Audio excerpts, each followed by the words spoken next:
Amateur de l'émission Kanguka, mon nom est Chris Nikomana. Aujourd'hui, j'aimerais enseigner aux parents comment prier pour leurs enfants. Je me suis rendu compte que la plupart des parents qui sont croyants ne prient pas pour leurs enfants. J'aimerais vous dire qu'il est absolument important de prier pour vos enfants. C'est vrai, d'autres personnes peuvent également prier pour tes enfants, mais la prière d'un parent pour son enfant est d'une grande efficacité. C'est bien de les éduquer, mais ne les éduquez pas seulement, priez pour eux également. La Bible, quand elle parle de l'éducation des enfants, elle dit que les parents doivent corriger leurs enfants, c'est vrai, mais prier pour eux également est très important. C'est la prière qui va les aider à être dans le plan de Dieu. Il y a une parole que j'aimerais vous partager, c'est dans Éphésiens chapitre 6 verset 4. Paul écrivait aux Éphésiens en leur disant comment ils devaient se comporter face à leurs enfants. Il a dit, et vous pères, n'irritez pas vos enfants, mais élevez-les en les corrigeant et en les instruisant selon le Seigneur. Il est important de les corriger, mais montrez-leur également de l'affection. Même si tu as puni ton enfant, il a besoin de voir l'affection en toi. Parce qu'il y a des jours où tu le punis et à chaque fois tu le maudis en même temps en disant de mauvaises paroles sur lui, en lui disant qu'il ne vaut rien, qu'il ne sait rien, que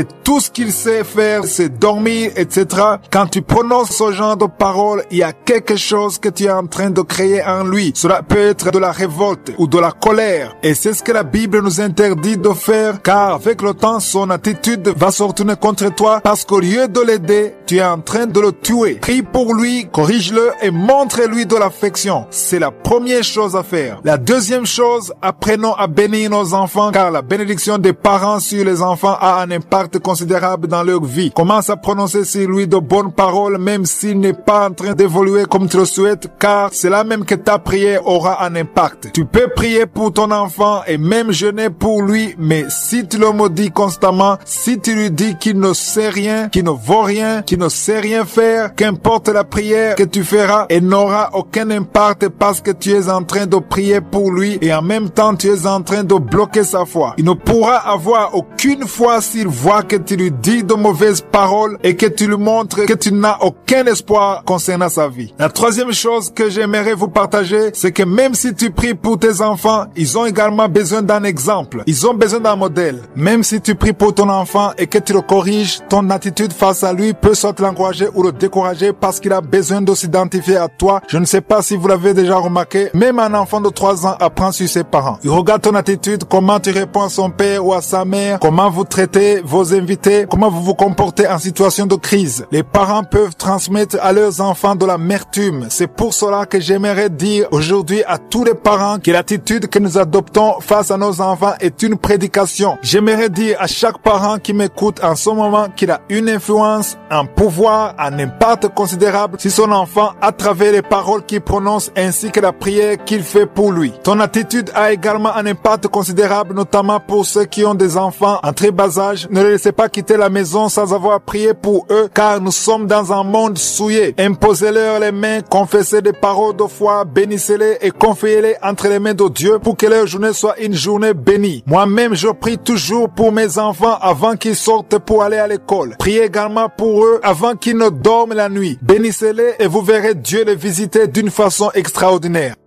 Partie consacrée à l'enseignement. La semaine passée, nous avons commencé un nouvel enseignement intitulé Discerner la voix de Dieu. Nous continuons donc là où on était. Hier, j'ai terminé en vous disant que l'Esprit de Dieu est en train de me pousser à m'adresser aux jeunes. Il y a beaucoup de jeunes qui suivent cette émission. Il y a quelque chose de spécial que Dieu veut accomplir dans vos vies. Il est important que nous sortions de la confusion dans laquelle nous sommes aujourd'hui. Une confusion que Satan a amenée dans le corps de Christ à tel point que la multitude engendre la dévalorisation de l'œuvre de Dieu parce que beaucoup sont poussés par les émotions, d'autres sont poussés par un esprit d'intimidation, ce que j'ai appelé du piratage spirituel. Cela veut dire qu'il y en a ceux qui regardent si cela marche pour l'autre. Si c'est le cas, alors ils se mettent à l'imiter. Il y en a d'autres qui deviennent pasteurs pour gagner leur vie, mais j'aimerais vous dire qu'on ne devient pas pasteur pour gagner sa vie, mais on le devient parce qu'on a été appelé par Dieu. Si tu as un appel à être pasteur, prie d'abord pour que Dieu confirme ton appel et te guide. Et s'il le fait, ne te fais plus de soucis en se demandant comment tu vas le faire, car Dieu lui-même te guidera. Si Dieu t'a appelé en tant qu'évangéliste, Dieu lui-même qui l'a dit va l'accomplir, parce que quand Dieu dit une chose, il accomplit. J'aimerais qu'on lise dans Josué chapitre 1 verset 5. Dieu a dit à Josué, je serai avec toi comme j'ai été avec Moïse. Je ne te laisserai point, je ne t'abandonnerai point. Est-ce que Dieu t'a parlé? Dans Jérémie chapitre 1 verset 12, nous lisons ceci. Car je veille sur ma parole pour l'exécuter. Ce que Dieu a dit va l'accomplir. Ne te demande plus comment il va le faire. Aux jeunes qui m'écoutent, j'aimerais vous donner un exemple de ce que Dieu m'a dit de faire, ce que je suis en train de faire aujourd'hui, que ce soit la bonne nouvelle que je prêche dans l'émission Kanguka ou sur Facebook. Il me l'a dit en 1997, j'étais dans un endroit où je dormais par terre. J'avais faim, je n'avais même pas de quoi manger, mais Dieu m'a dit ce que je suis en train de vivre aujourd'hui. Cela fait exactement 20 ans. Je ne comprenais pas cela et je ne voyais même pas comment cela pourrait s'accomplir, mais quand Dieu dit une parole, il accomplit. Il est donc important que tu saches reconnaître l'appel de Dieu sur ta vie, que tu marches selon la parole qu'il a dite sur toi. L'important dans tout cela, c'est que lorsque tu marches selon la parole qu'il a dite sur toi, Dieu lui-même t'assiste. Il pourvoit à tous tes besoins, que ce soit de la force physique ou spirituelle et même les moyens matériels. Dieu pourvoira à tout cela quand c'est lui qui t'a parlé. Le serpent de Moïse a avalé tous les serpents car Dieu voulait confirmer que c'est lui-même qui lui avait dit de jeter le bâton. Les magiciens ont jeté le bâton sur l'ordre de Pharaon. Ne jette pas ton bâton parce que tu penses que c'est la meilleure chose à faire. Ne le fais pas parce que quelqu'un d'autre l'a fait. Ne te dis pas que tu peux le faire parce que l'autre a pu le faire. Et je t'assure que le temps prouvera que ce n'est pas Dieu qui t'a dit de jeter le bâton, comme ça a été le cas quand son serpent a avalé tous les autres serpents. À ceux qui font du piratage spirituel, qui ne font qu'imiter les autres, qui commencent leurs églises parce qu'ils ont vu que quelqu'un d'autre a pu le faire, ou qui prêchent la parole de Dieu sur Facebook parce que quelqu'un d'autre est en train de le faire, ou qui prêchent sur WhatsApp parce que quelqu'un d'autre est en train de le faire, sans que cela ne vienne de Dieu, sans une parole venant de Dieu. Si c'est Dieu qui t'a dit de le faire, garde sa parole, car c'est Dieu lui-même qui confirmera avec le temps que c'est lui qui t'a envoyé ou pas. Toutes les difficultés que tu vas rencontrer, même si les gens te critiquent, si c'est Dieu qui t'a appelé, il va lui-même accomplir sa parole parce que tu auras bâti tout cela sur la parole venant de l'Éternel. Ce ne sera ni de l'envie, ni de la compétition, ni de l'imitation, mais ça sera Dieu lui-même qui t'aura appelé. Vous pouvez vous demander comment savoir si une personne est en train d'imiter un autre. Tu vas toi-même remarquer que la personne ne fait que copier sans que cela ne vienne de l'Esprit de Dieu. La parole de Dieu dit dans 1 Corinthiens 12, verset 17 à 18 ceci. Si tout le corps était œil, où serait l'ouïe? S'il était tout ouïe, où serait l'odorat?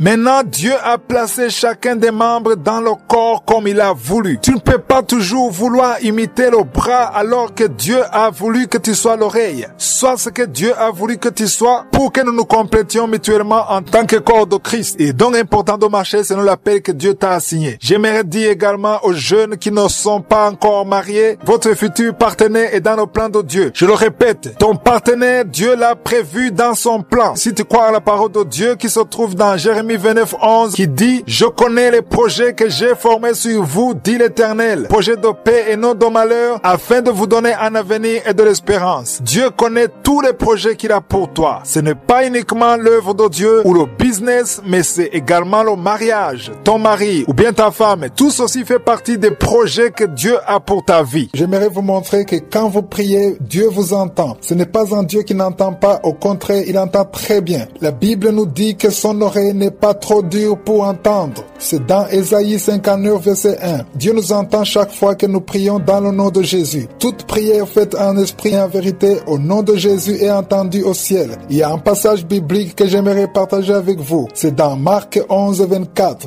Il est écrit, c'est pourquoi je vous dis, tout ce que vous demanderez en priant, croyez que vous l'avez reçu et vous le verrez s'accomplir. Cela veut dire que quand tu demandes quelque chose à Dieu, peut-être tu as demandé un travail ou bien une femme ou un enfant ou être rempli du Saint-Esprit ou bien la transformation, la délivrance à un péché quelconque. Chaque personne qui m'écoute a son propre fardeau. Il n'y a personne qui n'en a pas. Peu importe ton fardeau, tu dois aller devant Dieu comme cela est écrit dans Philippiens 4:6. Il est écrit, ne vous inquiétez de rien, mais en toute chose faites connaître vos besoins à Dieu par des prières et des supplications avec des actions de grâce. J'aimerais insister là-dessus. Quand tu as prié et que tu as soumis ta requête à Dieu, il t'a entendu. La parole de Dieu vient de nous demander de croire que nous avons déjà reçu ce que nous avons demandé demandé. Même si tu ne le vois pas encore, sache que tu l'as déjà reçu. Dans 1 Jean 5,14, nous lisons ceci. Nous avons auprès de lui cette assurance que si nous demandons quelque chose selon sa volonté, il nous écoute. Le verset 15 ajoute en disant, et si nous savons qu'il nous écoute, quelque chose que nous demandions, nous savons que nous possédons la chose que nous lui avons demandé. Cela veut dire que si tu as prié pour ton mariage, si tu as demandé à Dieu une femme ou un mari, si tu as demandé la délivrance ou être rempli du Saint-Esprit, si ce que tu as demandé à Dieu est conforme à sa volonté pour ta vie, la parole de Dieu dit que tu possèdes déjà la chose que tu as demandé par le moyen de la foi. Lorsque tu as prié, c'est comme si tu as sémé. Cela veut dire que si tu reviens demain, tu n'as pas besoin de redemander la même chose, mais ce que tu dois faire, c'est de rendre grâce à Dieu parce qu'il t'a déjà donné la chose que tu lui as demandé conformément à sa volonté pour ta vie. Peu importe ce que tu as demandé, tu ne dois pas l'avoir nécessairement comme tu veux, comme tu l'as demandé. Peut-être ce que tu as demandé n'est pas conforme à la volonté de Dieu. Le plus important dans tout ceci, c'est de vivre selon la volonté de Dieu. Pourquoi les gens sont-ils vite découragés? C'est parce qu'après avoir prié, ils attendent de voir ce pourquoi ils ont prié, mais en vain, ce qui fait qu'ils se découragent. N'attends plus de le voir avec tes propres yeux pour le croire, mais commence déjà à le croire avant de l'avoir vu avec tes propres yeux. Laisse-moi vous montrer une chose. Prier et croire que Dieu t'a entendu n'est pas un signe que tu crois en lui. Mais ce qui montre réellement que tu crois en lui, c'est que tu rendes grâce à Dieu pour t'avoir exaucé avant même d'avoir vu ce pourquoi tu as prié et attendre patiemment de voir la chose que tu as demandé. La foi se manifeste en persévérant et non en demandant. Tout le monde peut demander, ceux qui croient et ceux qui ne croient pas peuvent le faire, mais la foi se manifeste dans la persévérance. C'est vrai, tu as demandé à Dieu, mais quelle est ton attitude dans l'attente de voir la chose que tu as demandé? Avant que tu vois ce que tu as demandé, commence d'abord par rendre grâce à Dieu tous les jours. Si tu as prié pour quelque chose pendant longtemps sans succès, il est temps maintenant que tu changes de stratégie. Prie de nouveau, mais note cette fois-ci la date à laquelle tu le fais et dorénavant, tu ne vas plus demander quelque chose, mais tu rendras grâce à Dieu d'avoir répondu favorablement, même si tu ne l'as pas encore vu. Rends grâce à Dieu parce qu'il est en train d'agir. Ce n'est qu'une question de temps avant que tu ne vois la réponse à ta prière et cela conformément à sa volonté. J'aimerais te dire que ton action de grâce de tous les jours fait que les anges de Dieu agissent en ta faveur pour amener la bénédiction de Dieu dans ta vie. Peut-être tu es en train de voir le contraire de ce que tu as demandé. Peut-être tu as prié pour que ta femme soit transformée et au lieu de cela, la situation s'empire de jour au jour. Ne sois pas découragé à cause de ça. Si tu as demandé à Dieu de te guérir et au lieu de cela, ta maladie ne fait que s'aggraver, ne sois pas découragé. Rends grâce à Dieu pour ce qu'il est en train de faire dans le monde spirituel. La persévérance se manifeste dans l'action de grâce plutôt que dans la prière. Rends grâce à Dieu pour ce que tu ne vois pas encore. Le temps venu, tu le verras de tes yeux et il le fera selon sa volonté. Rendre grâce, c'est comme arroser la semence que tu as mise à terre. Cela demande que tu arroses constamment pour que cette semence puisse croître. L'eau qui sert à arroser, c'est l'action de grâce. La deuxième partie de cette émission, nous continuons avec l'enseignement que j'ai commencé la semaine passée, l'enseignement que j'ai appelé la gestion des bénédictions de Dieu. Hier, j'ai terminé en vous parlant de la dette. Nous avons lu dans Romains 13:8 qui dit « Ne devez rien à personne si ce n'est de vous aimer les uns les autres, car celui qui aime les autres a accompli la loi. » La loi de Christ, comme nous l'avons lu dans Jean 13:34-35, c'est de nous aimer les uns les autres. Hier, j'ai terminé en vous disant que si vous devez de l'argent à quelqu'un, s'il ne vous a pas remis la dette, devant Dieu, vous lui êtes toujours redevable. Si tu es un enfant de Dieu, tu dois t'acquitter de cette dette. Si tu ne peux pas le faire maintenant, peut-être par manque de moyens, prie d'abord avant de t'adresser à lui. Dis-lui que tu n'es pas capable de lui rembourser son argent, mais que tu crois que Dieu te permettra de le faire. Si Dieu te bénit, la première chose que tu dois faire, c'est de rembourser toutes tes dettes. Chaque enfant de Dieu doit vivre une vie dépourvue de dettes. Tu dois toujours avoir à l'esprit qu'il ne faut pas que tu t'endettes. Si tu as un cœur qui veut absolument rembourser les dettes d'autrui, Dieu le permettra, peut-être pas tout de suite, mais il le fera certainement. Si la personne à qui tu dois de l'argent abandonne la dette, tant mieux pour toi. Tu n'as plus besoin de le rembourser car devant Dieu, cette dette n'existe plus. Je vous ai déjà dit qu'aujourd'hui, je vous raconterai mon témoignage. Entre 2002 et 2008, durant 6 ans, je faisais le commerce. J'ai été pendant longtemps sous le poids des dettes qui n'en finissaient pas. Je ne sais pas s'il y en a parmi vous qui l'ont déjà vécu. Il y a une vie de dette que tu peux vivre sans pouvoir t'en libérer. Il y a un démon derrière tout cela qui fait que si tu demandes à quelqu'un de te prêter de l'argent, tu vas pouvoir demander à une autre personne de te prêter de l'argent pour rembourser le premier car tu es incapable de le faire et ainsi de suite et tu finiras par être complètement lié. Il arrive même que les gens commencent à te pointer du doigt à cause de ton attitude et tu deviens comme un escroc. C'est une vie désagréable où tu peux facilement être entraîné à te lamenter, à désespérer de l'avenir car tu te sens comme dans un gouffre sans fin. À ce stade, tu deviens comme un escroc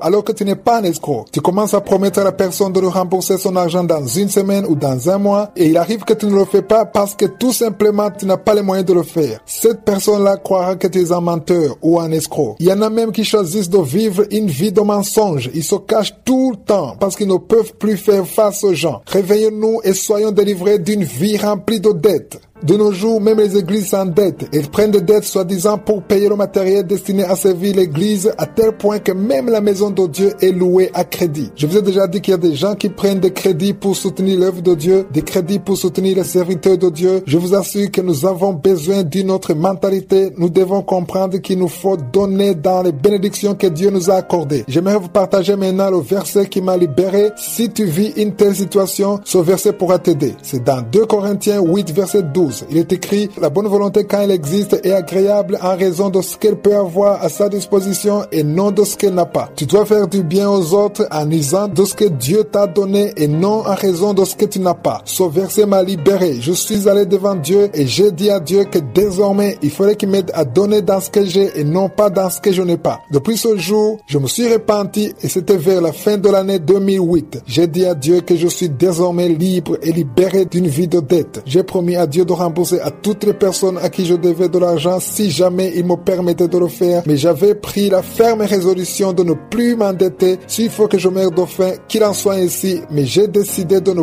plus emprunter de l'argent. Depuis 2009, cela fait 8 ans. Ma vie a dès lors complètement changé parce que ce qui me liait n'était plus là. Je me suis rendu compte que cela n'était qu'un piège de Satan. Au fur et à mesure que Dieu me bénissait, j'avais établi un plan de remboursement de toutes les dettes. Petit à petit, je suis arrivé parce que Dieu a vu mon cœur qui désirait ce que je lui avais promis. Il y a beaucoup de difficultés dans son monde, admettons-le. Tu peux croiser des personnes qui rient et qui te saluent chaleureusement. Cela ne veut pas dire qu'elles sont heureuses. Il y a des difficultés cachées. Le travail de Satan, c'est de voler, détruire, tuer, détruire les familles, détruire les âmes afin que les gens perdent espoir et qu'ils n'espèrent plus en Dieu. J'aimerais te dire à toi qui m'écoutes qu'il y a une parole que Dieu veut te donner en ce moment pour te réconforter. Ce n'est pas pour te faire plaisir uniquement, mais pour animer ta foi. Peut-être que tu as perdu espoir à cause de tes difficultés du moment, tes difficultés dans ton mariage, que ce soit avec ton mari ou tes enfants, ou alors des difficultés à ton travail. Tout ton univers est en train de basculer et tu as l'impression d'être seul et abandonné. Il arrive même que tu te demandes comment tu vas t'en sortir sans savoir comment. Tu es arrivé à un point où tu te demandes pourquoi tu vis si tu ne ferais mieux de quitter cette vie. J'aimerais te dire que Dieu a une parole pour toi. Satan est en train de te distraire en te montrant seulement des problèmes. Il veut que tu y penses tout le temps, que tu penses à tes factures impayées, le loyer que tu n'arrives pas à payer, un lendemain incertain. Il est en train de te préparer au pire, à la catastrophe. J'aimerais te dire qu'à force d'y penser, tes problèmes ne font que s'alourdir et deviennent considérables dans ta vie et tu as déjà détaché tes yeux de la puissance de Dieu. Ce matin, j'aimerais te ramener et te réveiller. Détache tes yeux de ces problèmes et commence à penser à la grandeur de Dieu. Pourquoi les gens oublient la grandeur de Dieu? Parce qu'ils oublient les promesses que Dieu a pour eux. Indépendamment des difficultés et des problèmes que tu as aujourd'hui, je viens te parler de la grandeur de ton Dieu en m'appuyant sur les promesses de Dieu. Il y a une promesse que Dieu a donnée à tous ceux qui croient en lui. Si tu crois en Jésus comme ton Seigneur et ton Sauveur, si tu crois en lui réellement, si tu crois que tu es un enfant de Dieu, il y a une promesse qui te concerne par rapport à tes problèmes. Mais si tu ne vois pas l'issue de ta situation, j'aimerais t'inviter à lire ta Bible dans Éphésiens chapitre 3, verset 20. La parole dit, « Or, à celui qui peut faire par la puissance qui agit en nous infiniment au-delà de tout ce que nous demandons ou pensons. » Le diable est en train de te mentir. Dieu est capable de te délivrer par la puissance qui agit en nous. Ce n'est pas une force extérieure. Si tu y crois réellement, c'est la puissance de Dieu qui agit en toi-même. Si tu es désespéré, Satan te ment car il y a une puissance de Dieu. Le Dieu qui a créé le ciel et la terre. Sa puissance agit en toi. Peu importe ta situation, j'aimerais que tu commences à confesser ces paroles en croyant que la puissance de notre Dieu agit en toi infiniment au-delà de tout ce que nous demandons ou pensons. Je ne sais pas si vous me comprenez réellement. C'est vrai, tu as un problème maintenant, mais sûrement tu es en train de te dire que si Dieu te donnait la solution conformément à son problème, ça serait bien. Mais la parole de Dieu vient de nous dire que Dieu, par la puissance qui agit en nous, il peut non seulement résoudre ton problème, mais il a également la capacité de te donner plus au-delà de ce que tu peux demander. Non seulement ce que tu peux demander, mais aussi au-delà de ce que tu peux imaginer ou penser. Dieu a cette capacité. J'aimerais qu'en ce moment, tu gardes tes yeux sur ce Dieu qui peut te donner plus que tu as demandé ou ce que tu imagines ou penses. Ton Dieu a la capacité de te donner cela. J'aimerais qu'à partir de ce moment, tu changes ta façon de prier. Ne te lamente plus, ne murmure plus, ne te demande plus pourquoi c'est toi qui as toujours des problèmes et pas les autres. Ne prononce plus ce genre de paroles, car à chaque fois que tu le fais, le diable est content, car tu es en train de lui donner de la force. Chaque fois que tu prononces de mauvaises paroles, tu es en train de l'encourager. Mais si tu dis que le Dieu qui est en toi a la puissance de te délivrer, commence à remercier Dieu parce qu'en toi, il y a sa puissance qui peut faire au-delà de ce que tu peux demander, penser ou imaginer, parce qu'il est Dieu. Détache tes yeux de tes difficultés, de tes échecs. Garde tes yeux sur le Dieu qui a créé le ciel et la terre et qui peut faire ce qu'un homme ne peut pas faire.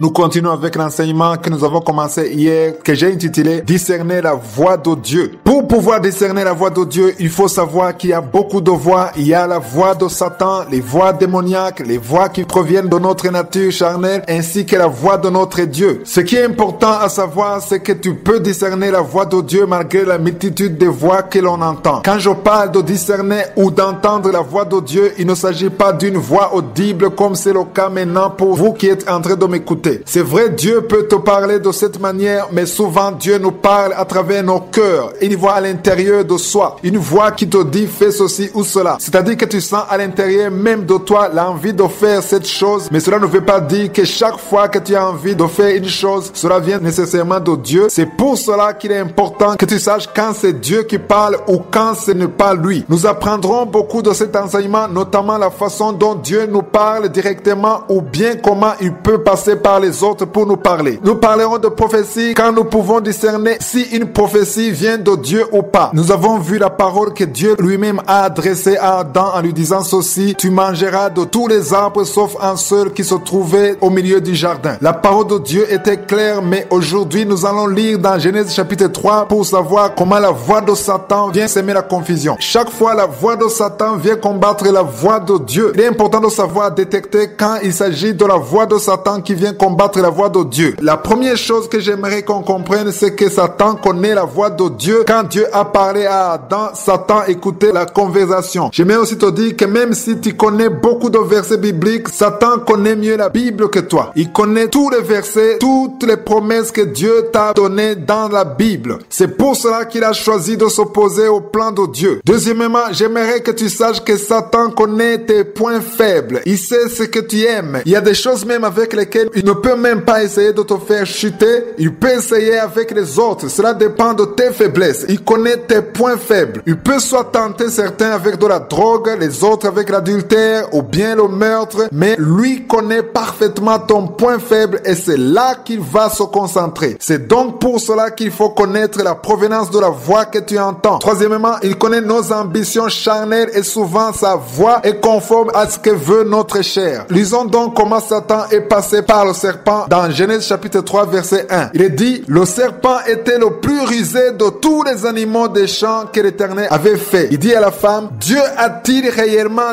dit: vous ne mangerez pas de tous les arbres du jardin? Cette question n'avait réellement rien à voir avec ce que Dieu avait dit, car il avait dit: tu pourras manger tous les arbres du jardin, mais tu ne mangeras pas de l'arbre de la connaissance du bien et du mal, car le jour où tu en mangeras, tu mourras. Mais Satan lui a demandé si Dieu lui avait interdit de manger tous les arbres du jardin, et Ève lui a répondu au verset 2 et 3 en disant: nous mangerons les fruits des arbres du jardin, mais quant aux fruits de l'arbre qui est au milieu, Dieu a dit: vous n'en mangerez pas et vous ne toucherez point de peur que vous mouriez. J'aimerais vous dire que Ève a donné la bonne version, même si Dieu ne s'était pas adressé à elle à l'origine, car Dieu avait parlé à Adam. Mais Ève connaissait la vraie version et c'est celle qu'elle a donnée au serpent. Je veux qu'on comprenne que tout ce que Satan voulait, c'était l'attention de Ève. Il cherchait une conversation avec elle. Chaque fois que tu commences à discuter avec Satan, si tu lui donnes le temps, tu auras commencé à chuter vers son piège. Partie consacrée à l'enseignement. La semaine passée, nous avons commencé un nouvel enseignement intitulé Discerner la voix de Dieu. Nous continuons donc là où on était. Hier, j'ai terminé en vous disant que l'Esprit de Dieu est en train de me pousser à m'adresser aux jeunes. Il y a beaucoup de jeunes qui suivent cette émission. Il y a quelque chose de spécial que Dieu veut accomplir dans vos vies. Il est important que nous sortions de la confusion dans laquelle nous sommes aujourd'hui. Une confusion que Satan a amenée dans le corps de Christ à tel point que la multitude engendre la dévalorisation de l'œuvre de Dieu parce que beaucoup sont poussés par les émotions, d'autres sont poussés par un esprit d'intimidation, ce que j'ai appelé du piratage spirituel. Cela veut dire qu'il y en a ceux qui regardent si cela marche pour l'autre. Si c'est le cas, alors ils se mettent à l'imiter. Il y en a d'autres qui deviennent pasteurs pour gagner leur vie, mais j'aimerais vous dire qu'on ne devient pas pasteur pour gagner sa vie, mais on le devient parce qu'on a été appelé par Dieu. Si tu as un appel à être pasteur, prie d'abord pour que Dieu confirme ton appel et te guide. Et s'il le fait, ne te fais plus de soucis en se demandant comment tu vas le faire, car Dieu lui-même te guidera. Si Dieu t'a appelé en tant qu'évangéliste, Dieu lui-même qui l'a dit va l'accomplir, parce que quand Dieu dit une chose, il accomplit. J'aimerais qu'on lise dans Josué chapitre 1 verset 5. Dieu a dit à Josué: je serai avec toi comme j'ai été avec Moïse. Je ne te laisserai point, je ne t'abandonnerai point. Est-ce que Dieu t'a parlé? Dans Jérémie chapitre 1 verset 12, nous lisons ceci: car je veille sur ma parole pour l'exécuter. Ce que Dieu a dit va l'accomplir. Ne te demande plus comment il va le faire. Aux jeunes qui m'écoutent, j'aimerais vous donner un exemple de ce que Dieu m'a dit de faire, ce que je suis en train de faire aujourd'hui, que ce soit la bonne nouvelle que je prêche dans l'émission Kanguka ou sur Facebook. Il me l'a dit en 1997, j'étais dans un endroit où je dormais par terre. J'avais faim, je n'avais même pas de quoi manger, mais Dieu m'a dit ce que je suis en train de vivre aujourd'hui. Cela fait exactement 20 ans. Je ne comprenais pas cela et je ne voyais même pas comment cela pourrait s'accomplir, mais quand Dieu dit une parole, il accomplit. Il est donc important que tu saches reconnaître l'appel de Dieu sur ta vie, que tu marches selon la parole qu'il a dite sur toi. L'important dans tout cela, c'est que lorsque tu marches selon la parole qu'il a dite sur toi, Dieu lui-même t'assiste. Il pourvoit à tous tes besoins, que ce soit de la force physique ou spirituelle et même les moyens matériels. Dieu pourvoira à tout cela quand c'est lui qui t'a parlé. Le serpent de Moïse a avalé tous les serpents car Dieu voulait confirmer que c'est lui-même qui lui avait dit de jeter le bâton. Les magiciens ont jeté le bâton sur l'ordre de Pharaon. Ne jette pas ton bâton parce que tu penses que c'est la meilleure chose à faire. Ne le fais pas parce que quelqu'un d'autre l'a fait. Ne te dis pas que tu peux le faire parce que l'autre a pu le faire. Et je t'assure que le temps prouvera que ce n'est pas Dieu qui t'a dit de jeter le bâton, comme ça a été le cas quand son serpent a avalé tous les autres serpents. À ceux qui font du piratage spirituel, qui ne font qu'imiter les autres, qui commencent leurs églises parce qu'ils ont vu que quelqu'un d'autre a pu le faire, ou qui prêchent la parole de Dieu sur Facebook parce que quelqu'un d'autre est en train de le faire, ou qui prêchent sur WhatsApp parce que quelqu'un d'autre est en train de le faire, sans que cela ne vienne de Dieu, sans une parole venant de Dieu. Si c'est Dieu qui t'a dit de le faire, garde sa parole, car c'est Dieu lui-même qui confirmera avec le temps que c'est lui qui t'a envoyé ou pas. Toutes les difficultés que tu vas rencontrer, même si les gens te critiquent, si c'est Dieu qui t'a appelé, il va lui-même accomplir sa parole parce que tu auras bâti tout cela sur la parole venant de l'Éternel. Ce ne sera ni de l'envie, ni de la compétition, ni de l'imitation, mais ça sera Dieu lui-même qui t'aura appelé. Vous pouvez vous demander comment savoir si une personne est en train d'imiter un autre. Tu vas toi-même remarquer que la personne ne fait que copier sans que cela ne vienne de l'Esprit de Dieu. La parole de Dieu dit dans 1 Corinthiens 12, verset 17 à 18 ceci: si tout le corps était œil, où serait l'ouïe? S'il était tout ouïe, où serait l'odorat?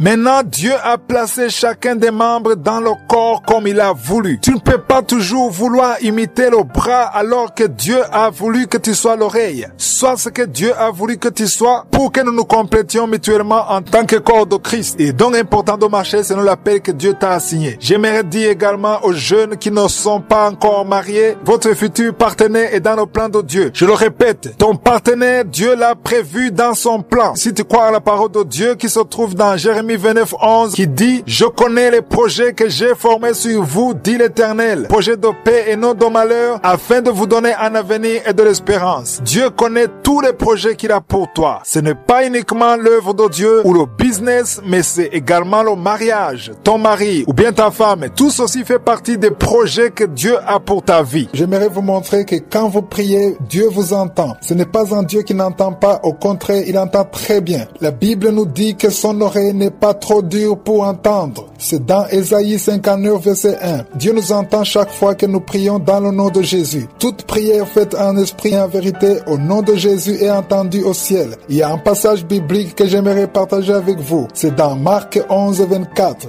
Il est écrit, c'est pourquoi je vous dis, tout ce que vous demanderez en priant, croyez que vous l'avez reçu et vous le verrez s'accomplir. Cela veut dire que quand tu demandes quelque chose à Dieu, peut-être tu as demandé un travail, ou bien une femme, ou un enfant, ou être rempli du Saint-Esprit, ou bien la transformation, la délivrance à un péché quelconque. Chaque personne qui m'écoute a son propre fardeau. Il n'y a personne qui n'en a pas. Peu importe ton fardeau, tu dois aller devant Dieu comme cela est écrit dans Philippiens 4, 6. Il est écrit, ne vous inquiétez de rien, mais en toute chose faites connaître vos besoins à Dieu par des prières et des supplications avec des actions de grâce. J'aimerais insister là-dessus. Quand tu as prié et que tu as soumis ta requête à Dieu, il t'a entendu. La parole de Dieu vient de nous demander de croire que nous avons déjà reçu ce que nous avons demandé. Même si tu ne le vois pas encore, sache que tu l'as déjà reçu. Dans 1 Jean 5, 14, nous lisons ceci. Nous avons auprès de lui cette assurance que si nous demandons quelque chose selon sa volonté, il nous écoute. Le verset 15 ajoute en disant, et si nous savons qu'il nous écoute, quelque chose que nous demandions, nous savons que nous possédons la chose que nous lui avons demandé. Cela veut dire que si tu as prié pour ton mariage, si tu as demandé à Dieu une femme ou un mari, si tu as demandé la délivrance ou être rempli du Saint-Esprit, si ce que tu as demandé à Dieu est conforme à sa volonté pour ta vie, la parole de Dieu dit que tu possèdes déjà la chose que tu as demandé par le moyen de la foi. Lorsque tu as prié, c'est comme si tu as sémé. Cela veut dire que si tu reviens demain, tu n'as pas besoin de redemander la même chose, mais ce que tu dois faire, c'est de rendre grâce à Dieu parce qu'il t'a déjà donné la chose que tu lui as demandé conformément à sa volonté pour ta vie. Peu importe ce que tu as demandé, tu ne dois pas l'avoir nécessairement comme tu veux, comme tu l'as demandé. Peut-être ce que tu as demandé n'est pas conforme à la volonté de Dieu. Le plus important dans tout ceci, c'est de vivre selon la volonté de Dieu. Pourquoi les gens sont-ils vite découragés? C'est parce qu'après avoir prié, ils attendent de voir ce pourquoi ils ont prié, mais en vain, ce qui fait qu'ils se découragent. N'attends plus de le voir avec tes propres yeux pour le croire, mais commence déjà à le croire avant de l'avoir vu avec tes propres yeux. Laisse-moi vous montrer une chose. Prier et croire que Dieu t'a entendu n'est pas un signe que tu crois en lui. Mais ce qui montre réellement que tu crois en lui, c'est que tu rendes grâce à Dieu pour t'avoir exaucé avant même d'avoir vu ce pourquoi tu as prié et attendre patiemment de voir la chose que tu as demandé. La foi se manifeste en persévérant et non en demandant. Tout le monde peut demander, ceux qui croient et ceux qui ne croient pas peuvent le faire, mais la foi se manifeste dans la persévérance. C'est vrai, tu as demandé à Dieu, mais quelle est ton attitude dans l'attente de voir la chose que tu as demandé? Avant que tu vois ce que tu as demandé, commence d'abord par rendre grâce à Dieu tous les jours. Si tu as prié pour quelque chose pendant longtemps sans succès, il est temps maintenant que tu changes de stratégie. Prie de nouveau, mais note cette fois-ci la date à laquelle tu le fais et dorénavant, tu ne vas plus demander quelque chose, mais tu rendras grâce à Dieu d'avoir répondu favorablement, même si tu ne l'as pas encore vu. Rends grâce à Dieu parce qu'il est en train d'agir. Ce n'est qu'une question de temps avant que tu ne vois la réponse à ta prière et cela conformément à sa volonté. J'aimerais te dire que ton action de grâce de tous les jours fait que les anges de Dieu agissent en ta faveur pour amener la bénédiction de Dieu dans ta vie. Peut-être tu es en train de voir le contraire de ce que tu as demandé. Peut-être tu as prié pour que ta femme soit transformée et au lieu de cela, la situation s'empire du jour au jour. Ne sois pas découragé à cause de ça. Si tu as demandé à Dieu de te guérir et au lieu de cela, ta maladie ne fait que s'aggraver, ne sois pas découragé. Rends grâce à Dieu pour ce qu'il est en train de faire dans le monde spirituel. La persévérance se manifeste dans l'action de grâce plutôt que dans la prière. Rends grâce à Dieu pour ce que tu ne vois pas encore. Le temps venu, tu le verras de tes yeux et il le fera selon sa volonté. Rendre grâce, c'est comme arroser la semence que tu as mise à terre. Cela demande que tu arroses constamment pour que cette semence puisse croître. L'eau qui sert à arroser, c'est l'action de grâce. La deuxième partie de cette émission, nous continuons avec l'enseignement que j'ai commencé la semaine passée, l'enseignement que j'ai appelé la gestion des bénédictions de Dieu. Hier, j'ai terminé en vous parlant de la dette. Nous avons lu dans Romains 13:8 qui dit « Ne devez rien à personne si ce n'est de vous aimer les uns les autres, car celui qui aime les autres a accompli la loi. » La loi de Christ, comme nous l'avons lu dans Jean 13:34-35, c'est de nous aimer les uns les autres. Hier, j'ai terminé en vous disant que si vous devez de l'argent à quelqu'un, s'il ne vous a pas remis la dette, devant Dieu, vous lui êtes toujours redevable. Si tu es un enfant de Dieu, tu dois t'acquitter de cette dette. Si tu ne peux pas le faire maintenant, peut-être par manque de moyens, prie d'abord avant de t'adresser à lui, dis-lui que tu n'es pas capable de lui rembourser son argent, mais que tu crois que Dieu te permettra de le faire. Si Dieu te bénit, la première chose que tu dois faire, c'est de rembourser toutes tes dettes. Chaque enfant de Dieu doit vivre une vie dépourvue de dettes. Tu dois toujours avoir à l'esprit qu'il ne faut pas que tu t'endettes. Si tu as un cœur qui veut absolument rembourser les dettes d'autrui, Dieu le permettra, peut-être pas tout de suite, mais il le fera certainement. Si la personne à qui tu dois de l'argent abandonne la dette, tant mieux pour toi. Tu n'as plus besoin de le rembourser car devant Dieu, cette dette n'existe plus. Je vous ai déjà dit qu'aujourd'hui, je vous raconterai mon témoignage. Entre 2002 et 2008, durant 6 ans, je faisais le commerce. J'ai été pendant longtemps sous le poids de dettes qui n'en finissaient pas. Je ne sais pas s'il y en a parmi vous qui l'ont déjà vécu. Il y a une vie de dette que tu peux vivre sans pouvoir t'en libérer. Il y a un démon derrière tout cela qui fait que si tu demandes à quelqu'un de te prêter de l'argent, tu vas pouvoir demander à une autre personne de te prêter de l'argent pour rembourser le premier car tu es incapable de le faire et ainsi de suite et tu finiras par être complètement lié. Il arrive même que les gens commencent à te pointer du doigt à cause de ton attitude et tu deviens comme un escroc. C'est une vie désagréable où tu peux facilement être entraîné à te lamenter, à désespérer de l'avenir car tu te sens comme dans un gouffre sans fin. À ce stade, tu deviens comme un escroc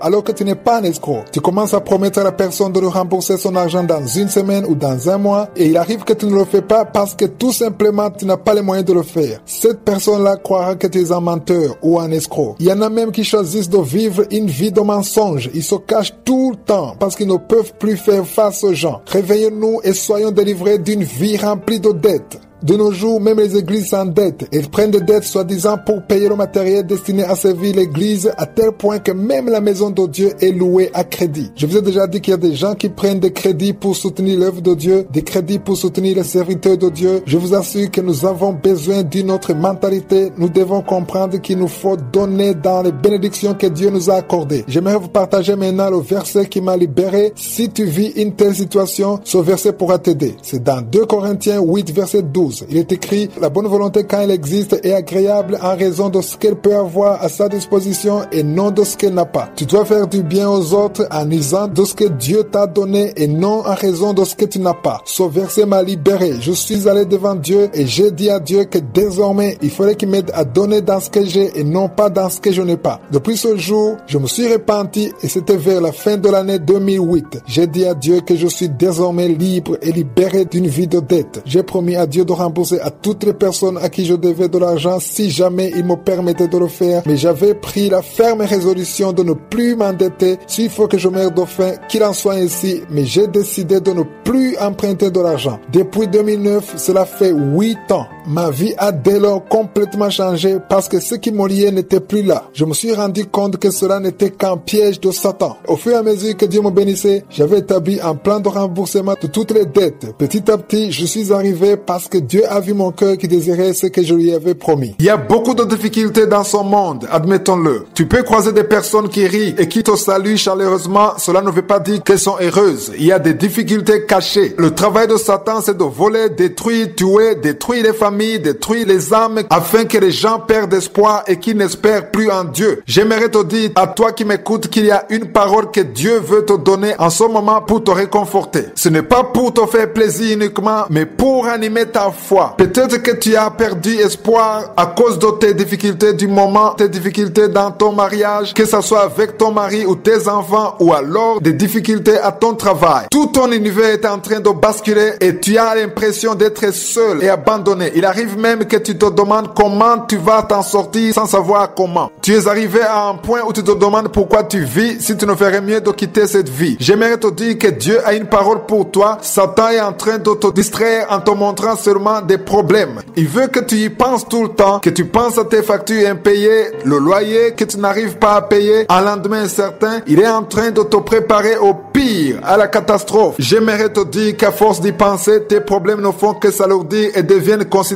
dans ta vie et tu as déjà détaché tes yeux de la puissance de Dieu. Ce matin, j'aimerais te ramener et te réveiller. Détache tes yeux de ces problèmes et commence à penser à la grandeur de Dieu. Pourquoi les gens oublient la grandeur de Dieu? Parce qu'ils oublient les promesses que Dieu a pour eux. Indépendamment des difficultés et des problèmes que tu as aujourd'hui, je viens te parler de la grandeur de ton Dieu en m'appuyant sur les promesses de Dieu. Il y a une promesse que Dieu a donnée à tous ceux qui croient en lui. Si tu crois en Jésus comme ton Seigneur et ton Sauveur, si tu crois en lui réellement, si tu crois que tu es un enfant de Dieu, il y a une promesse qui te concerne par rapport à tes problèmes. Mais si tu ne vois pas l'issue de ta situation, j'aimerais t'inviter à lire ta Bible dans Éphésiens chapitre 3, verset 20. La parole dit: « Or, à celui qui peut faire par la puissance qui agit en nous infiniment au-delà de tout ce que nous demandons ou pensons. » Le diable est en train de te mentir. Dieu est capable de te délivrer par la puissance qui agit en nous. Ce n'est pas une force extérieure. Si tu y crois réellement, c'est la puissance de Dieu qui agit en toi-même. Si tu es désespéré, Satan te ment car il y a une puissance de Dieu. Le Dieu qui a créé le ciel et la terre. Sa puissance agit en toi. Peu importe ta situation, j'aimerais que tu commences à confesser ces paroles en croyant que la puissance de Dieu agit en toi infiniment au-delà de tout ce que nous demandons ou pensons. Je ne sais pas si vous me comprenez réellement. C'est vrai, tu as un problème maintenant, mais sûrement tu es en train de te dire que si Dieu te donnait la solution conformément à son problème, ça serait bien. Mais la parole de Dieu vient de nous dire que Dieu, par la puissance qui agit en nous, il peut non seulement résoudre ton problème, mais il a également la capacité de te donner plus au-delà de ce que tu peux demander. Non seulement ce que tu peux demander, mais aussi au-delà de ce que tu peux imaginer ou penser. Dieu a cette capacité. J'aimerais qu'en ce moment, tu gardes tes yeux sur ce Dieu qui peut te donner plus que tu as demandé ou ce que tu imagines ou penses. Ton Dieu a la capacité de te donner cela. J'aimerais qu'à partir de ce moment, tu changes ta façon de prier. Ne te lamente plus, ne murmure plus, ne te demande plus pourquoi c'est toi qui as toujours des problèmes et pas les autres. Ne prononce plus ce genre de paroles car à chaque fois que tu le fais, le diable est content car tu es en train de lui donner de la force. Chaque fois que tu prononces de mauvaises paroles, tu es en train de l'encourager. Mais si tu dis que le Dieu qui est en toi a la puissance de te délivrer, commence à remercier Dieu parce qu'en toi, il y a sa puissance qui peut faire au-delà de ce que tu peux demander, penser ou imaginer parce qu'il est Dieu. Détache tes yeux de tes difficultés, de tes échecs. Garde tes yeux sur le Dieu qui a créé le ciel et la terre et qui peut faire ce qu'un homme ne peut pas faire.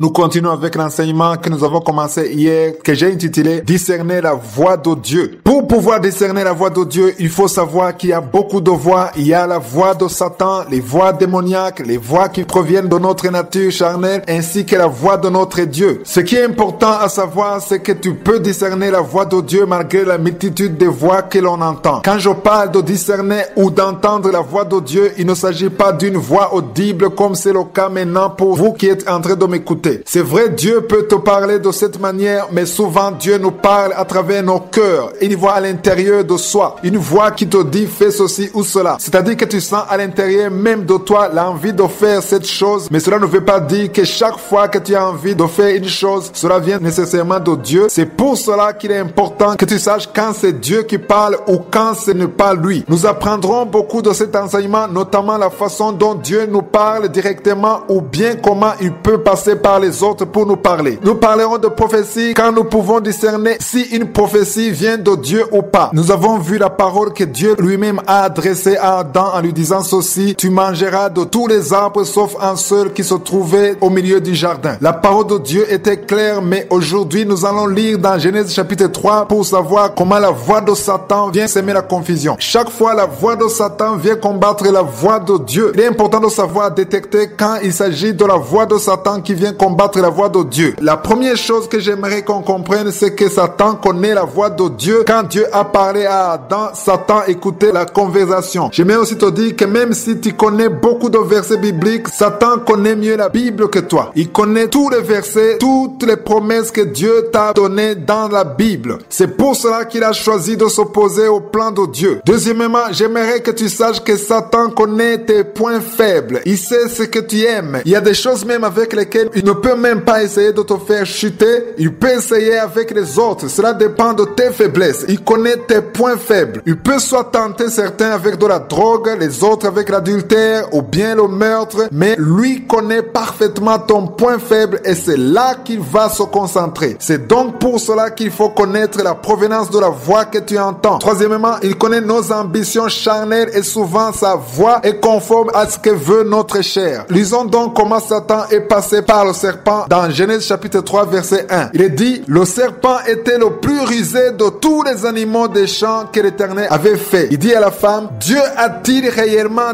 dit, vous ne mangerez pas de tous les arbres du jardin? Cette question n'avait réellement rien à voir avec ce que Dieu avait dit, car il avait dit, tu pourras manger tous les arbres du jardin, mais tu ne mangeras pas de l'arbre de la connaissance du bien et du mal, car le jour où tu en mangeras, tu mourras. Mais Satan lui a demandé si Dieu lui avait interdit de manger tous les arbres du jardin, et Ève lui a répondu au verset 2 et 3 en disant, nous mangerons les fruits des arbres du jardin, mais quant aux fruits de l'arbre qui est au milieu, Dieu a dit, vous n'en mangerez pas et vous n'y toucherez point de peur que vous mouriez. J'aimerais vous dire que Ève a donné la bonne version, même si Dieu ne s'était pas adressé à elle à l'origine, car Dieu avait parlé à Adam. Mais Ève connaissait la vraie version et c'est celle qu'elle a donnée au serpent. Je veux qu'on comprenne que tout ce que Satan voulait, c'était l'attention de Ève. Il cherchait une conversation avec elle. Chaque fois que tu commences à discuter avec Satan, si tu lui donnes le temps, tu auras commencé à chuter vers son piège. Partie consacrée à l'enseignement. La semaine passée, nous avons commencé un nouvel enseignement intitulé Discerner la voix de Dieu. Nous continuons donc là où on était. Hier, j'ai terminé en vous disant que l'Esprit de Dieu est en train de me pousser à m'adresser aux jeunes. Il y a beaucoup de jeunes qui suivent cette émission. Il y a quelque chose de spécial que Dieu veut accomplir dans vos vies. Il est important que nous sortions de la confusion dans laquelle nous sommes aujourd'hui. Une confusion que Satan a amenée dans le corps de Christ à tel point que la multitude engendre la dévalorisation de l'œuvre de Dieu parce que beaucoup sont poussés par les émotions, d'autres sont poussés par un esprit d'intimidation, ce que j'ai appelé du piratage spirituel. Cela veut dire qu'il y en a ceux qui regardent si cela marche pour l'autre. Si c'est le cas, alors ils se mettent à l'imiter. Il y en a d'autres qui deviennent pasteurs pour gagner leur vie, mais j'aimerais vous dire qu'on ne devient pas pasteur pour gagner sa vie, mais on le devient parce qu'on a été appelé par Dieu. Si tu as un appel à être pasteur, prie d'abord pour que Dieu confirme ton appel et te guide. Et s'il le fait, ne te fais plus de soucis en se demandant comment tu vas le faire, car Dieu lui-même te guidera. Si Dieu t'a appelé en tant qu'évangéliste, Dieu lui-même qui l'a dit va l'accomplir, parce que quand Dieu dit une chose, il accomplit. J'aimerais qu'on lise dans Josué chapitre 1 verset 5. Dieu a dit à Josué, je serai avec toi comme j'ai été avec Moïse. Je ne te laisserai point, je ne t'abandonnerai point. Est-ce que Dieu t'a parlé? Dans Jérémie chapitre 1 verset 12, nous lisons ceci. Car je veille sur ma parole pour l'exécuter. Ce que Dieu a dit va l'accomplir. Ne te demande plus comment il va le faire. Aux jeunes qui m'écoutent, j'aimerais vous donner un exemple de ce que Dieu m'a dit de faire, ce que je suis en train de faire aujourd'hui, que ce soit la bonne nouvelle que je prêche dans l'émission Kanguka ou sur Facebook. Il me l'a dit en 1997, j'étais dans un endroit où je dormais par terre. J'avais faim, je n'avais même pas de quoi manger, mais Dieu m'a dit ce que je suis en train de vivre aujourd'hui. Cela fait exactement 20 ans. Je ne comprenais pas cela et je ne voyais même pas comment cela pourrait s'accomplir, mais quand Dieu dit une parole, il accomplit. Il est donc important que tu saches reconnaître l'appel de Dieu sur ta vie, que tu marches selon la parole qu'il a dite sur toi. L'important dans tout cela, c'est que lorsque tu marches selon la parole qu'il a dite sur toi, Dieu lui-même t'assiste. Il pourvoit à tous tes besoins, que ce soit de la force physique ou spirituelle et même les moyens matériels. Dieu pourvoira à tout cela quand c'est lui qui t'a parlé. Le serpent de Moïse a avalé tous les serpents car Dieu voulait confirmer que c'est lui-même qui lui avait dit de jeter le bâton. Les magiciens ont jeté le bâton sur leur l'ordre de Pharaon. Ne jette pas ton bâton parce que tu penses que c'est la meilleure chose à faire. Ne le fais pas parce que quelqu'un d'autre l'a fait. Ne te dis pas que tu peux le faire parce que l'autre a pu le faire. Et je t'assure que le temps prouvera que ce n'est pas Dieu qui t'a dit de jeter le bâton, comme ça a été le cas quand son serpent a avalé tous les autres serpents. À ceux qui font du piratage spirituel, qui ne font qu'imiter les autres, qui commencent leurs églises parce qu'ils ont vu que quelqu'un d'autre a pu le faire, ou qui prêchent la parole de Dieu sur Facebook parce que quelqu'un d'autre est en train de le faire, ou qui prêchent sur WhatsApp parce que quelqu'un d'autre est en train de le faire, sans que cela ne vienne de Dieu, sans une parole venant de Dieu. Si c'est Dieu qui t'a dit de le faire, garde sa parole, car c'est Dieu lui-même qui confirmera avec le temps que c'est lui qui t'a envoyé ou pas. Toutes les difficultés que tu vas rencontrer, même si les gens te critiquent, si c'est Dieu qui t'a appelé, il va lui-même accomplir sa parole parce que tu auras bâti tout cela sur la parole venant de l'Éternel. Ce ne sera ni de l'envie, ni de la compétition, ni de l'imitation, mais ça sera Dieu lui-même qui t'aura appelé. Vous pouvez vous demander comment savoir si une personne est en train d'imiter un autre. Tu vas toi-même remarquer que la personne ne fait que copier sans que cela ne vienne de l'Esprit de Dieu. La parole de Dieu dit dans 1 Corinthiens 12, verset 17 à 18 ceci. Si tout le corps était œil, où serait l'ouïe? S'il était tout ouïe, où serait l'odorat?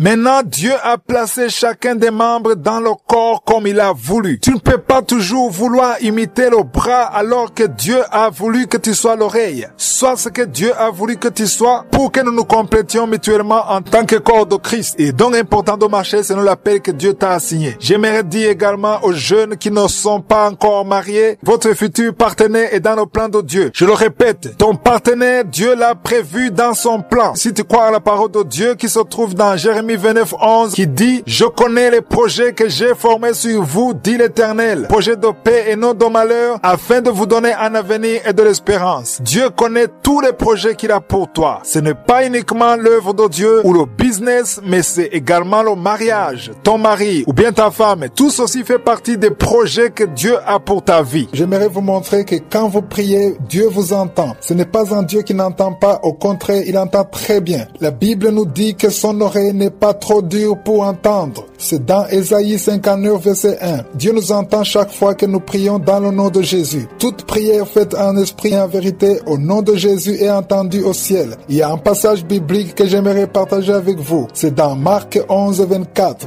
Il est écrit, c'est pourquoi je vous dis, tout ce que vous demanderez en priant, croyez que vous l'avez reçu et vous le verrez s'accomplir. Cela veut dire que quand tu demandes quelque chose à Dieu, peut-être tu as demandé un travail ou bien une femme ou un enfant ou être rempli du Saint-Esprit ou bien la transformation, la délivrance à un péché quelconque. Chaque personne qui m'écoute a son propre fardeau. Il n'y a personne qui n'en a pas. Peu importe ton fardeau, tu dois aller devant Dieu comme cela est écrit dans Philippiens 4:6. Il est écrit, ne vous inquiétez de rien, mais en toute chose faites connaître vos besoins à Dieu par des prières et des supplications avec des actions de grâce. J'aimerais insister là-dessus. Quand tu as prié et que tu as soumis ta requête à Dieu, il t'a entendu. La parole de Dieu vient de nous demander de croire que nous avons déjà reçu ce que nous avons demandé. Même si tu ne le vois pas encore, sache que tu l'as déjà reçu. Dans 1 Jean 5:14, nous lisons ceci. Nous avons auprès de lui cette assurance que si nous demandons quelque chose selon sa volonté, il nous écoute. Le verset 15 ajoute en disant, et si nous savons qu'il nous écoute, quelque chose que nous demandions, nous savons que nous possédons la chose que nous lui avons demandé. Cela veut dire que si tu as prié pour ton mariage, si tu as demandé à Dieu une femme ou un mari, si tu as demandé la délivrance ou être rempli du Saint-Esprit, si ce que tu as demandé à Dieu est conforme à sa volonté pour ta vie, la parole de Dieu dit que tu possèdes déjà la chose que tu as demandé par le moyen de la foi. Lorsque tu as prié, c'est comme si tu as sémé. Cela veut dire que si tu reviens demain, tu n'as pas besoin de redemander la même chose, mais ce que tu dois faire, c'est de rendre grâce à Dieu parce qu'il t'a déjà donné la chose que tu lui as demandé conformément à sa volonté pour ta vie. Peu importe ce que tu as demandé, tu ne dois pas l'avoir nécessairement comme tu veux, comme tu l'as demandé. Peut-être ce que tu as demandé n'est pas conforme à la volonté de Dieu. Le plus important dans tout ceci, c'est de vivre selon la volonté de Dieu. Pourquoi les gens sont-ils vite découragés? C'est parce qu'après avoir prié, ils attendent de voir ce pourquoi ils ont prié, mais en vain, ce qui fait qu'ils se découragent. N'attends plus de le voir avec tes propres yeux pour le croire, mais commence déjà à le croire avant de l'avoir vu avec tes propres yeux. Laisse-moi vous montrer une chose. prier et croire que Dieu t'a entendu n'est pas un signe que tu crois en lui. Mais ce qui montre réellement que tu crois en lui, c'est que tu rendes grâce à Dieu pour t'avoir exaucé avant même d'avoir vu sur pourquoi tu as prié et attendre patiemment de voir la chose que tu as demandé. La foi se manifeste en persévérant et non en demandant. Tout le monde peut demander, ceux qui croient et ceux qui ne croient pas peuvent le faire, mais la foi se manifeste dans la persévérance. C'est vrai, tu as demandé à Dieu, mais quelle est ton attitude dans l'attente de voir la chose que tu as demandé? Avant que tu vois ce que tu as demandé, commence d'abord par rendre grâce à Dieu tous les jours. Si tu as prié pour quelque chose pendant longtemps sans succès, il est temps maintenant que tu changes de stratégie. Prie de nouveau, mais note cette fois-ci la date à laquelle tu le fais et dorénavant, tu ne vas plus demander quelque chose, mais tu rendras grâce à Dieu d'avoir répondu favorablement, même si tu ne l'as pas encore vu. Rends grâce à Dieu parce qu'il est en train d'agir. Ce n'est qu'une question de temps avant que tu ne vois la réponse à ta prière et cela conformément à sa volonté. J'aimerais te dire que ton action de grâce de tous les jours fait que les anges de Dieu agissent en ta faveur pour amener la bénédiction de Dieu dans ta vie. Peut-être tu es en train de voir le contraire de ce que tu as demandé. Peut-être tu as prié pour que ta femme soit transformée et au lieu de cela, la situation s'empire de jour au jour. Ne sois pas découragé à cause de ça. Si tu as demandé à Dieu de te guérir et au lieu de cela, ta maladie ne fait que s'aggraver, ne sois pas découragé. Rends grâce à Dieu pour ce qu'il est en train de faire dans le monde spirituel. La persévérance se manifeste dans l'action de grâce plutôt que dans la prière. Rends grâce à Dieu pour ce que tu ne vois pas encore. Le temps venu, tu le verras de tes yeux et il le fera selon sa volonté. Rendre grâce, c'est comme arroser la semence que tu as mise à terre. Cela demande que tu arroses constamment pour que cette semence puisse croître. L'eau qui sert à arroser, c'est l'action de grâce. En deuxième partie de cette émission, nous continuons avec l'enseignement que j'ai commencé la semaine passée, l'enseignement que j'ai appelé la gestion des bénédictions de Dieu. Hier, j'ai terminé en vous parlant de la dette. Nous avons lu dans Romains 13:8 qui dit « Ne devez rien à personne si ce n'est de vous aimer les uns les autres, car celui qui aime les autres a accompli la loi. » La loi de Christ, comme nous l'avons lu dans Jean 13:34-35, c'est de nous aimer les uns les autres. Hier, j'ai terminé en vous disant que si vous devez de l'argent à quelqu'un, s'il ne vous a pas remis la dette, devant Dieu, vous lui êtes toujours redevable. Si tu es un enfant de Dieu, tu dois t'acquitter de cette dette. Si tu ne peux pas le faire maintenant, peut-être par manque de moyens, prie d'abord avant de t'adresser à lui. Dis-lui que tu n'es pas capable de lui rembourser son argent, mais que tu crois que Dieu te permettra de le faire. Si Dieu te bénit, la première chose que tu dois faire, c'est de rembourser toutes tes dettes. Chaque enfant de Dieu doit vivre une vie dépourvue de dettes. Tu dois toujours avoir à l'esprit qu'il ne faut pas que tu t'endettes. Si tu as un cœur qui veut absolument rembourser les dettes d'autrui, Dieu le permettra, peut-être pas tout de suite, mais il le fera certainement. Si la personne à qui tu dois de l'argent abandonne la dette, tant mieux pour toi. Tu n'as plus besoin de le rembourser car devant Dieu, cette dette n'existe plus. Je vous ai déjà dit qu'aujourd'hui, je vous raconterai mon témoignage. Entre 2002 et 2008, durant 6 ans, je faisais le commerce. J'ai été pendant longtemps sous le poids des dettes qui n'en finissaient pas. Je ne sais pas s'il y en a parmi vous qui l'ont déjà vécu. Il y a une vie de dette que tu peux vivre sans pouvoir t'en libérer. Il y a un démon derrière tout cela qui fait que si tu demandes à quelqu'un de te prêter de l'argent, tu vas pouvoir demander à une autre personne de te prêter de l'argent pour rembourser le premier car tu es incapable de le faire et ainsi de suite et tu finiras par être complètement lié. Il arrive même que les gens commencent à te pointer du doigt à cause de ton attitude et tu deviens comme un escroc. C'est une vie désagréable où tu peux facilement être entraîné à te lamenter, à désespérer de l'avenir car tu te sens comme dans un gouffre sans fin. À ce stade, tu deviens comme un escroc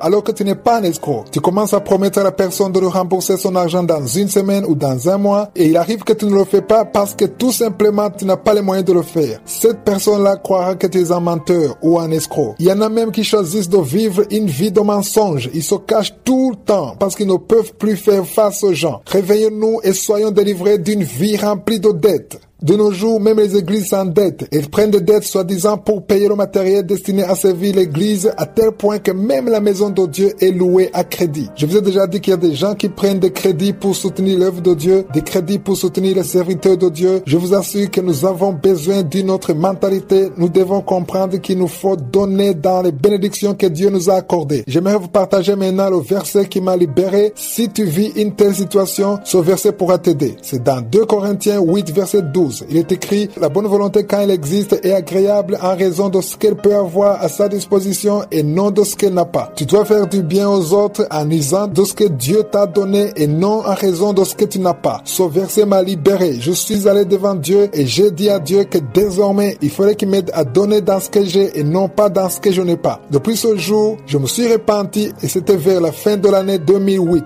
J'ai dit à Dieu que je suis désormais libre et libéré d'une vie de dette. J'ai promis à Dieu de rembourser à toutes les personnes à qui je devais de l'argent si jamais il me permettait de le faire, mais j'avais pris la ferme résolution de ne plus m'endetter. S'il faut que je meure de faim, qu'il en soit ainsi, mais j'ai décidé de ne plus emprunter de l'argent. Depuis 2009, cela fait 8 ans. Ma vie a dès lors complètement changé parce que ce qui me liait n'était plus là. Je me suis rendu compte que cela n'était qu'un piège de Satan. Au fur et à mesure que Dieu me bénissait, j'avais établi un plan de remboursement de toutes les dettes. Petit à petit, je suis arrivé parce que Dieu a vu mon cœur qui désirait ce que je lui avais promis. Il y a beaucoup de difficultés dans son monde, admettons-le. Tu peux croiser des personnes qui rient et qui te saluent chaleureusement. Cela ne veut pas dire qu'elles sont heureuses. Il y a des difficultés cachées. Le travail de Satan, c'est de voler, détruire, tuer, détruire les familles, détruire les âmes afin que les gens perdent espoir et qu'ils n'espèrent plus en Dieu. J'aimerais te dire à toi qui m'écoutes qu'il y a une parole que Dieu veut te donner en ce moment pour te réconforter. Ce n'est pas pour te faire plaisir uniquement, mais pour animer ta foi. Peut-être que tu as perdu espoir à cause de tes difficultés du moment, tes difficultés dans ton mariage, que ce soit avec ton mari ou tes enfants, ou alors des difficultés à ton travail. Tout ton univers est en train de basculer et tu as l'impression d'être seul et abandonné. Il arrive même que tu te demandes comment tu vas t'en sortir sans savoir comment. Tu es arrivé à un point où tu te demandes pourquoi tu vis si tu ne ferais mieux de quitter cette vie. J'aimerais te dire que Dieu a une parole pour toi. Satan est en train de te distraire en te montrant seulement des problèmes. Il veut que tu y penses tout le temps, que tu penses à tes factures impayées, le loyer que tu n'arrives pas à payer, un lendemain incertain. Il est en train de te préparer au pire, à la catastrophe. J'aimerais te dire qu'à force d'y penser, tes problèmes ne font que s'alourdir et deviennent considérable dans ta vie et tu as déjà détaché tes yeux de la puissance de Dieu. Ce matin, j'aimerais te ramener et te réveiller. Détache tes yeux de ces problèmes et commence à penser à la grandeur de Dieu. Pourquoi les gens oublient la grandeur de Dieu? Parce qu'ils oublient les promesses que Dieu a pour eux. Indépendamment des difficultés et des problèmes que tu as aujourd'hui, je viens te parler de la grandeur de ton Dieu en m'appuyant sur les promesses de Dieu. Il y a une promesse que Dieu a donnée à tous ceux qui croient en lui. Si tu crois en Jésus comme ton Seigneur et ton Sauveur, si tu crois en lui réellement, si tu crois que tu es un enfant de Dieu, il y a une promesse qui te concerne par rapport à tes problèmes. Mais si tu ne vois pas l'issue de ta situation, j'aimerais t'inviter à lire ta Bible dans Éphésiens chapitre 3, verset 20. La parole dit, « Or, à celui qui peut faire par la puissance qui agit en nous infiniment au-delà de tout ce que nous demandons ou pensons. » Le diable est en train de te mentir. Dieu est capable de te délivrer par la puissance qui agit en nous. Ce n'est pas une force extérieure. Si tu y crois réellement, c'est la puissance de Dieu qui agit en toi-même. Si tu es désespéré, Satan te ment car il y a une puissance de Dieu. Le Dieu qui a créé le ciel et la terre. Sa puissance agit en toi. Peu importe ta situation, j'aimerais que tu commences à confesser ces paroles en croyant que la puissance de Dieu agit en toi infiniment au-delà de tout ce que nous demandons ou pensons. Je ne sais pas si vous me comprenez réellement. C'est vrai, tu as un problème maintenant, mais sûrement tu es en train de te dire que si Dieu te donnait la solution conformément à son problème, ça serait bien. Mais la parole de Dieu vient de nous dire que Dieu, par la puissance qui agit en nous, il peut non seulement résoudre ton problème, mais il a également la capacité de te donner plus au-delà de ce que tu peux demander. Non seulement ce que tu peux demander, mais aussi au-delà de ce que tu peux imaginer ou penser. Dieu a cette capacité. J'aimerais qu'en ce moment, tu gardes tes yeux sur ce Dieu qui peut te donner plus que tu as demandé ou ce que tu imagines ou penses. Ton Dieu a la capacité de te donner cela. J'aimerais qu'à partir de ce moment, tu changes ta façon de prier. Ne te lamente plus, ne murmure plus, ne te demande plus pourquoi c'est toi qui as toujours des problèmes et pas les autres. Ne prononce plus ce genre de paroles car à chaque fois que tu le fais, le diable est content car tu es en train de lui donner de la force. Chaque fois que tu prononces de mauvaises paroles, tu es en train de l'encourager. Mais si tu dis que le Dieu qui est en toi a la puissance de te délivrer, commence à remercier Dieu parce qu'en toi, il y a sa puissance qui peut faire au-delà de ce que tu peux demander, penser ou imaginer parce qu'il est Dieu. Détache tes yeux de tes difficultés, de tes échecs. Garde tes yeux sur le Dieu qui a créé le ciel et la terre et qui peut faire ce qu'un homme ne peut pas faire.